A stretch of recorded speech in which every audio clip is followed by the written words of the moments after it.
So, Stephen D here on Pure 24/7 Radio, and today I am joined by Andy Godfrey. How are Hey, you Steve, doing? great to be with you. Thank you so much for having me. It's lovely to be talking to you.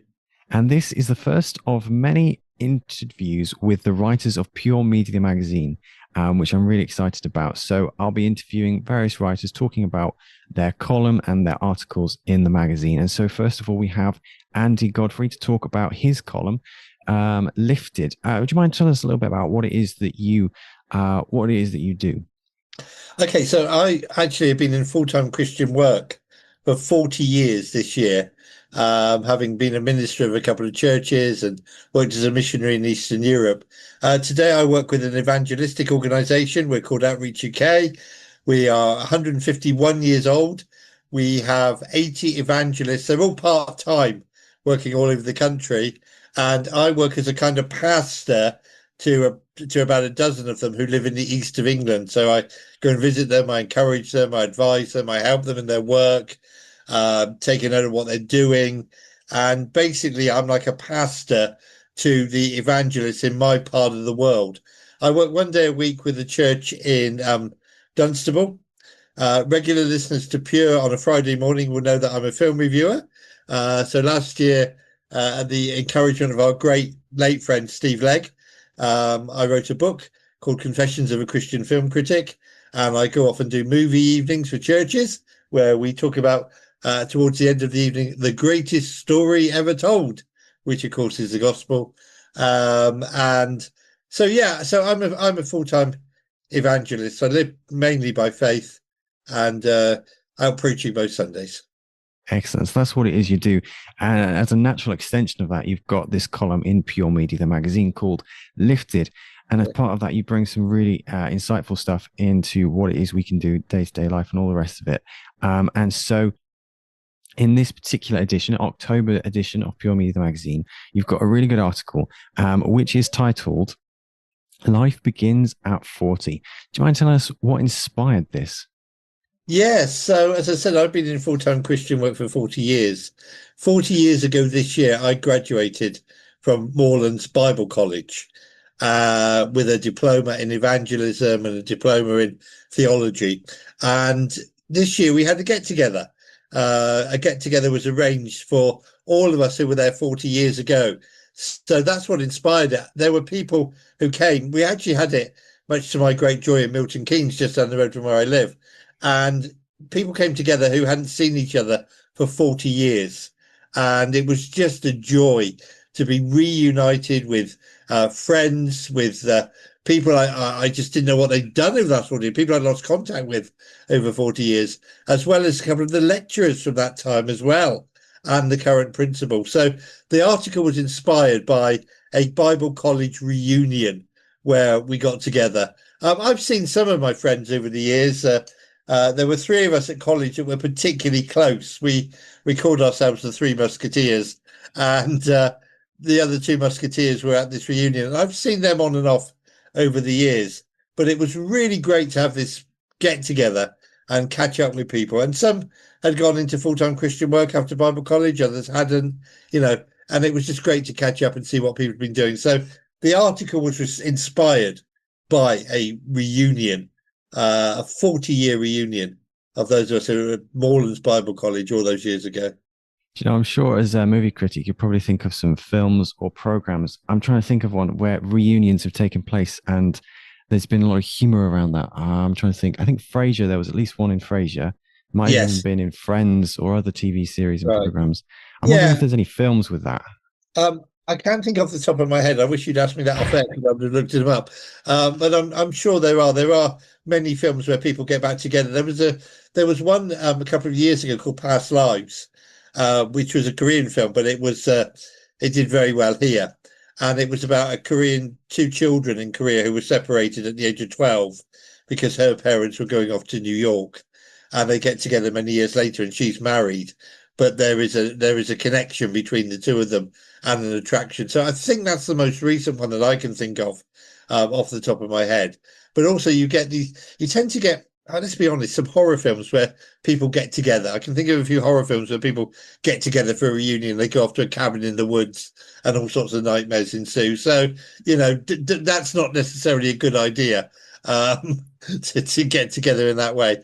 But yeah, there have been a number of these over the years. And, it is good to catch up with people. I mean, some of them I didn't recognize. People have changed. I mean, I have a beard, which I didn't have then. Other people have obviously got older, and some haven't changed at all.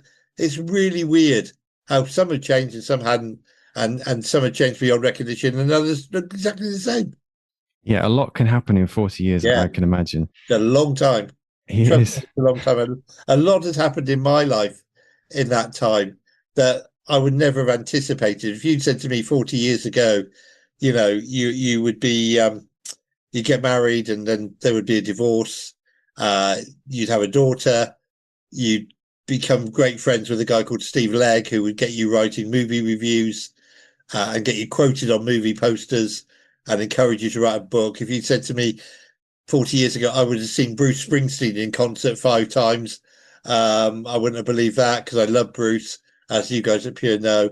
If you'd said to me, that I would have preached in Romania, in the largest Baptist church in Kazakhstan, if you'd said to me I would have preached in a church in Nicaragua, all these kinds of things, if you'd said to me 40 years ago, I just wouldn't have believed you. But so much has happened in those 40 years. And there has been one consistent, which is that God has been one step ahead of me every step of the way. And I always like to say, we talk a lot about God walking alongside us, God being our friend and that's true. But what I have come to realize is that God is always one step ahead. So when there are decisions to be made about forks in the road, do we go left, right? Which way do we go? About jobs, which I've had to make over the years, about money, about spending money, about whether going to Nicaragua or not. God is always one step ahead.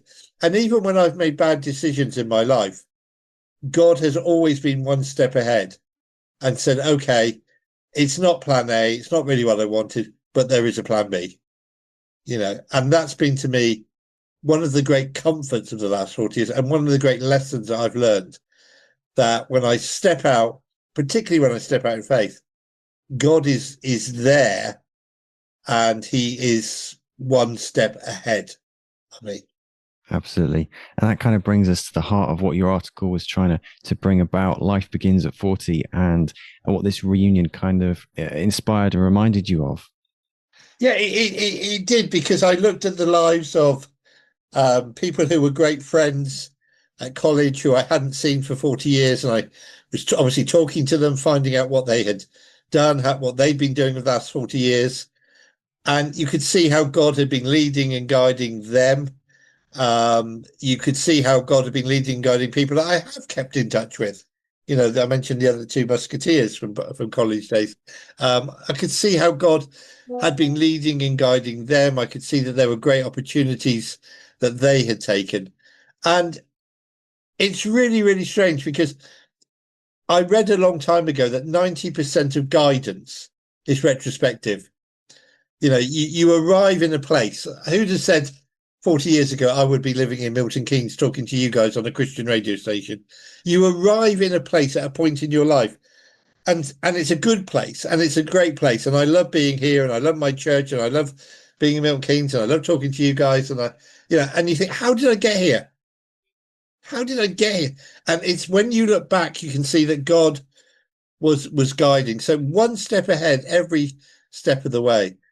And I have one verse from scripture which every time I've had to make a decision has cropped up. Somebody's preached on it, somebody's given me in a right letter, somebody's read it to me down the phone, somebody sent it in an email. And if that verse of scripture hasn't cropped up, I kind of know that I'm on dodgy ground. But when that verse of scripture crops up, I kind of know I'm safe.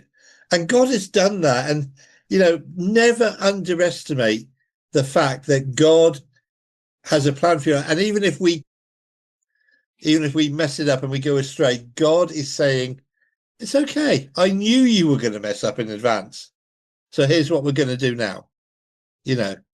And I love that. And it was interesting to sort of catch up with people who were sharing the same experience, you know, of God's goodness, of God's grace, of God's leading, but of God being one step ahead. As I say, knowing. I was at home group the other night. And we were talking about the children of Israel in Egypt. God knew that they were going to spend 400 years in Egypt. He's one step ahead of them. You know, when David's going through his troubles, God's one step ahead of him, you know.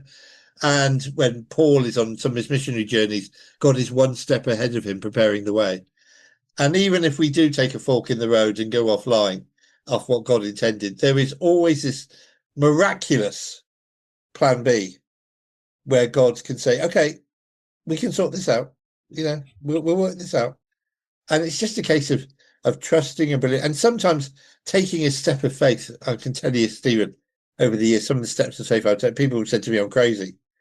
I mean, I could give you some examples of practical examples. But God has always said, no, you're not crazy. Because even if you fall, I'm going to catch you. Yeah. You can't lose. Can't lose.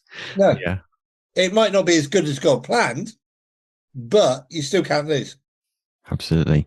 Especially if you're stepping out to if your heart's in the right place, even if you make a mistake, but you're trying to do what you think is the right thing, Yeah.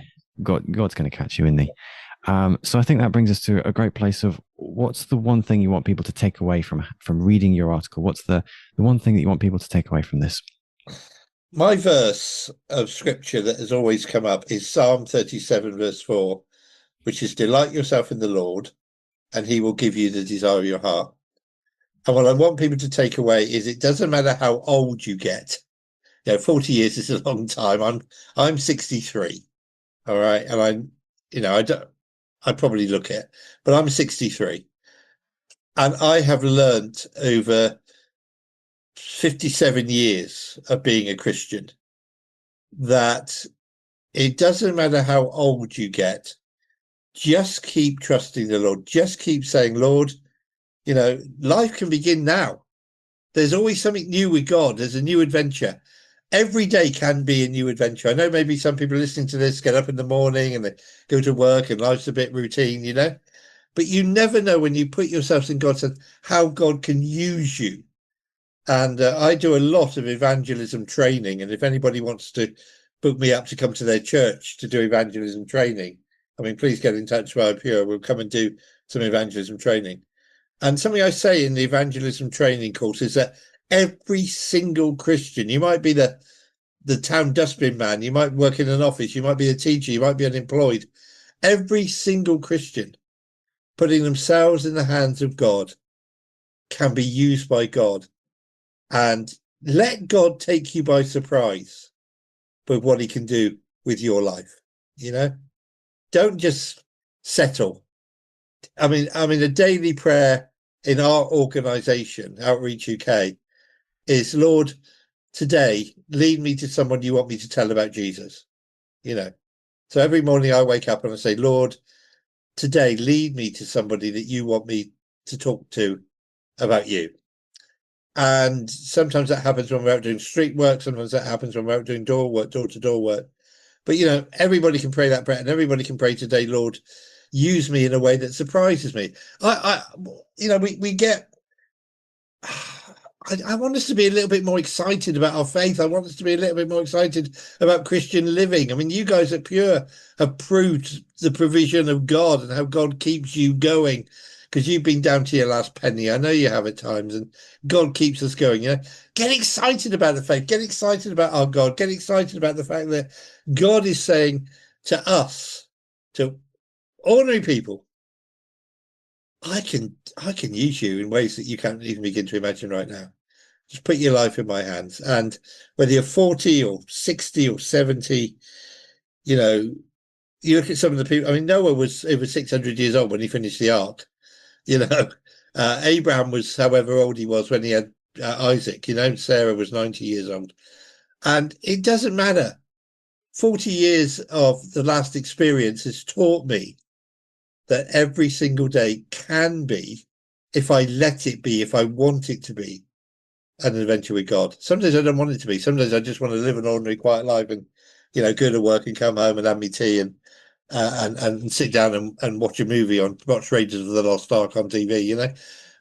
Some days I just want to do that.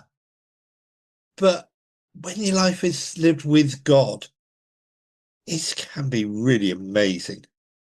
There's no end to it. That's amazing. Thank you so much, Andy Godfrey, for bringing us the Lifted article to Pure Media, the magazine. Definitely worth a read. Thank you, Andy. My pleasure, Stephen, and God bless you. God bless you.